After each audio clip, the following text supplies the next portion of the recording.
एक बात ये नहीं आती, भला तुमने देखा क्या, न घर है न परिवार है, और तुम्हें नहीं मालूम सती जी से कितना बड़ा हित था। जाते थे साथ ले जाते थे, खाते थे साथ खिलाते थे, लेकिन जरा सी भूल बनी है।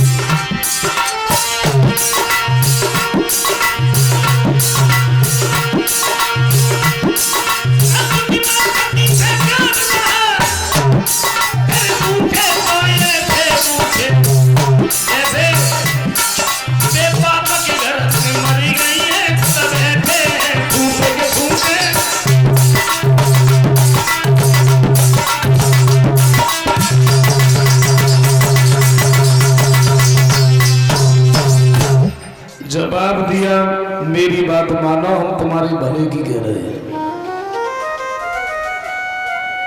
तुम भोले बाबा को छोड़ के किसी दूसरे देवता के नाम की माला जप लो।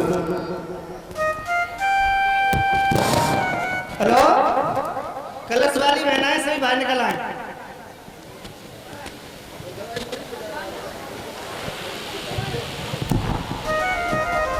कलश वाली कन्या खड़ी हो जाओ।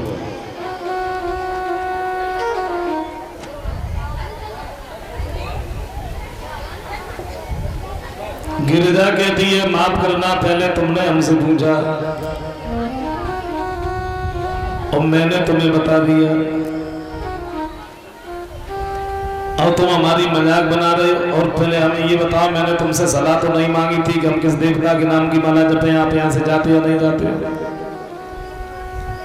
तो सप्तऋषि बोले, हमें मतलब भी क्या है, जा रहे हैं, चले गए।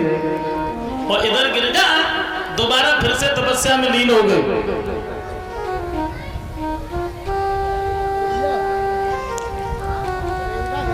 तब तक क्या हुआ, तारक नाम का एक राक्षस पैदा हो गया, जो दिन प्रतिदिन देवताओं को सताने लगा। देवता बड़े दुखी हो गए, सोचने लगे अब क्या करें, तो ब्रह्मा जी के सामने रोने लगे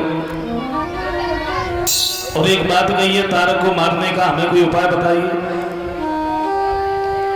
तो ब्रह्मा जी कहते हैं, सच बात तो ये है कि तारक को मारने वाला तो कोई पैदा ही नहीं हुआ, तो इसका मतलब ये है तारक अमर है। बोले अमर भी नहीं है, फिर कौन मारेगा? एक बात कही, इसे भगवान शंकर का लड़का ही मार सकता है। और अभी तो भोले बाबा समाधि में लीन है, पहले उनकी समाधि खुलवाओ, बाकी बाद में शादी करवाओ, तब लड़का होगा, तब इस राक्षस का वध होगा। तो देवता बोले, प्रभु कोई और उपाय ना है? क्यों? अभी तो भोले बाबा समाधि में लीन है, कोई पता नहीं कब उनकी समाधि खुले, कब समाधि खुले, और ताकि बाद शादी हो।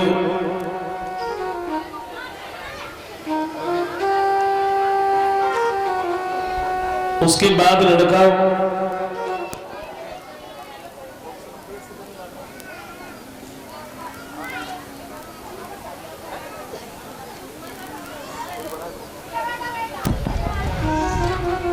बोले दूसरा कोई उपाय है नहीं है, भोले बाबा की समाधि खुलवाने जाए कौन? अगर वो गया तो जल की राख हो जाएगा। कोई तैयार नहीं हुआ तो कामदेव कहने लगे, मैं जा रहा हूं। पत्नी रति को अपने साथ में लिया और कामदेव जब वहां से आगे बढ़े हैं, कैलाश पर्वत पर पहुंचे हैं,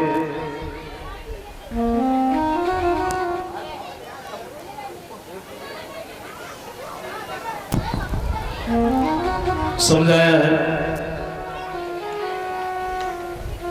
कामदेव ने अपनी सारी लीला दिखाई, बड़े सुंदर वृक्ष हैं, पुष्प खिला दिए, झरने वो भी झरने लगे,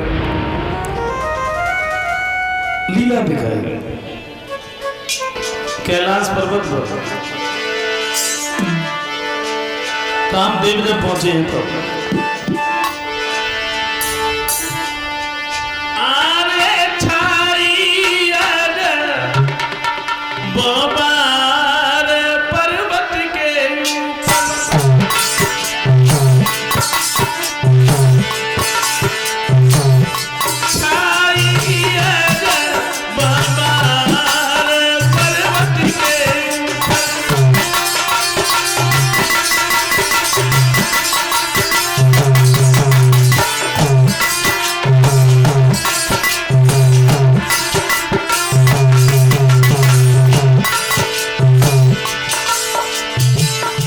कामदेव ने जब लीला दिखाई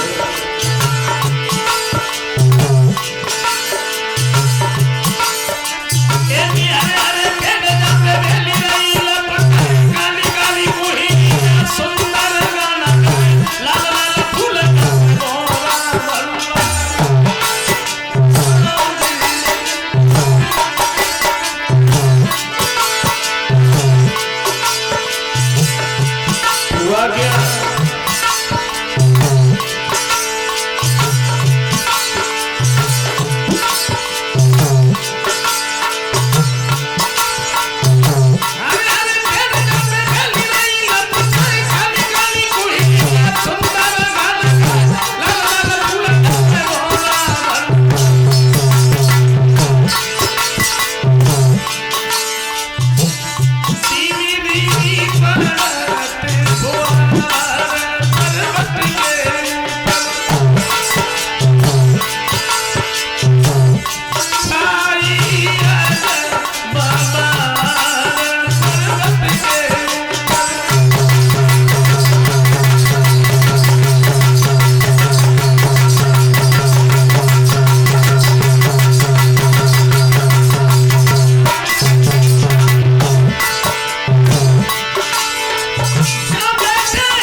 कामदेव ने जब अपनी लीला दिखाई, लेकिन भोले बाबा के ऊपर कोई असर ही नहीं पड़ा। और जब कोई असर नहीं पड़ा तो कामदेव ने सोचा अब क्या करें, भोले बाबा की समाधि कैसे खुलवाएं। उन्हें सब समझ करके पत्नी रति को अपने नजदीक बुलाया और रति से ये कहा है कि तुम ऐसा करो, तुम धनुष बन जाओ। रति को धनुष बनाया, वो धनुष अपने हाथ में लिया, उस पर बाण रखा, भोले बाबा की तरफ निशाना साधा। लेकिन हुआ क्या?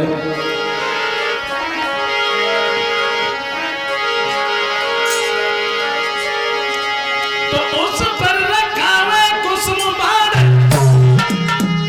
और मारा निशान त्रिपुरारी के। तो बाण के साथ ही ध्यान खुला, खुल गए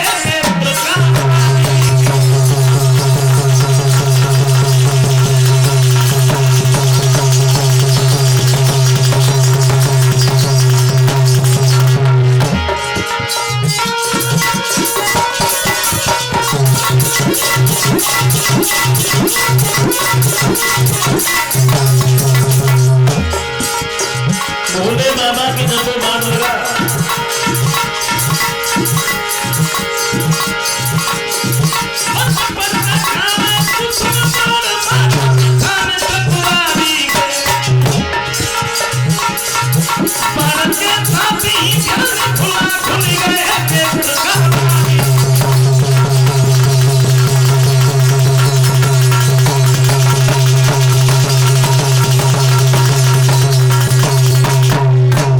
भगवान शंकर के जब वो बाण लगा तो उनके नेत्र खुल गए, लेकिन नेत्र तो खुले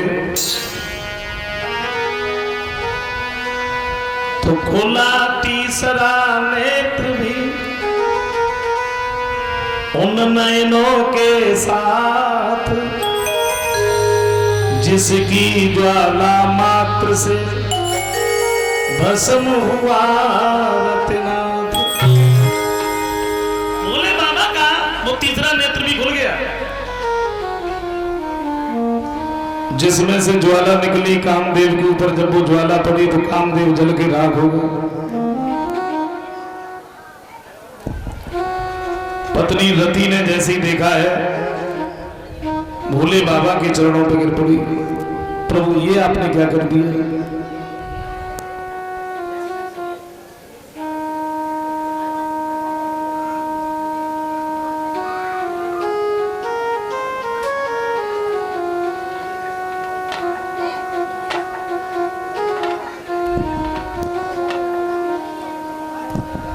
समझाया है।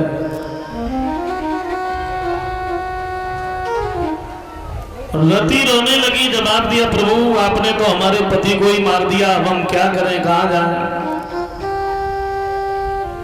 तो भोले बाबा समझाते हैं रति रो नहीं, अभी तुम्हारे पति तुम्हें दिखाई नहीं देंगे, द्वापर में तुम्हारे पति से तुम्हारी भेंट होगी, इतने दिन का तुम्हें इंतजार करना पड़ेगा। और रति को समझा करके भोले बाबा हट नहीं पाए। तब तक क्या देखा, चारों तरफ से देवताओं ने घेर लिया। भगवान शंकर कहते हैं आप सब लोग हमारे पास का एक बार हो। ब्रह्मा जी ने धीरे से बात चलाई, बोले प्रभु जब से सती जी खत्म हुई तब से आपने शादी का तो बिल्कुल नाम ही नहीं लिया। तो भोले बाबा कहते हैं देखो मैंने नाम नहीं लिया तो मेरा कहना यह है कि आप भी नाम मत लो। काहे को? बोले जब हम शादी कर लेते हैं फिर हम भजन भी नहीं कर पाते, इसलिए हमें शादी नहीं करनी।